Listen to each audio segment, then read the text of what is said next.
ngokwazi kwami phela amatshitshi awagqoki nzima nje ukuthi mhlawumbe sebezovala konke. Manje ngoba nginobe ngigqoke ngaleyo ndlela enisuke ngigqoke ngayo nihamba nento akukho-ke mhlawumbe-ke ukuthemtheka phakathi kwenu nalezo nsizwa-ke mhlawumbe kugcina ukutholakala ukuthi kwenzeke something nje kade kungafanele enzeke.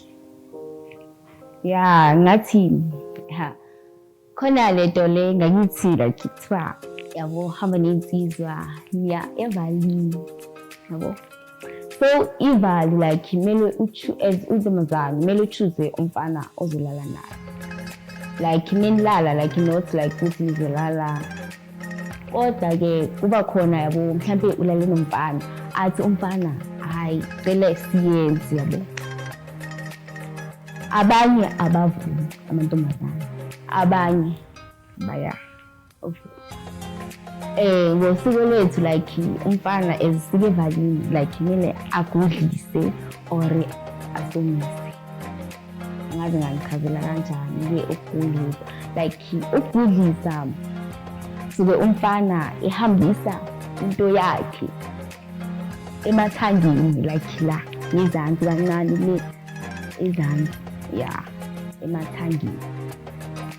Is that important ukuthi umfana asomise noma mhlawumbe kusekwenziwa nje? Like why is he supposed to ukusomisa? Because you're not supposed to know that thing until you get to a point of having sex.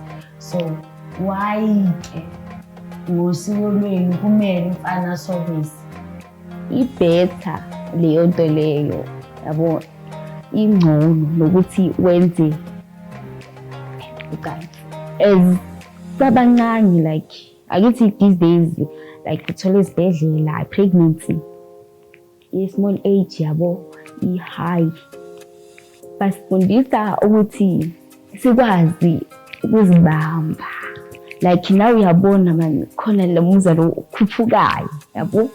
Uma sengathi hayi pusha bayabaphusha. Manje ngobusisa ethi bayaba wena baphushini. Cha ngoba ngi-understand usisi ngoba kaye phela usayinto nginto okusho ukuthi at some point ma-eya evalini nomfana-ke kubesho kumele asomise. Awumphushini wena mese ngathi uthi phela nami ngeke ngayizama like ya hayi nami ngabona ukuthi hayi mani umfana yakhuphukela amphusha. Awushono phela-ke sisuthi siyaba sibayaba. Hayi kodwa-ke guys nani phela nisomise niphushe guys hawu ningaze nibavumele hayi guys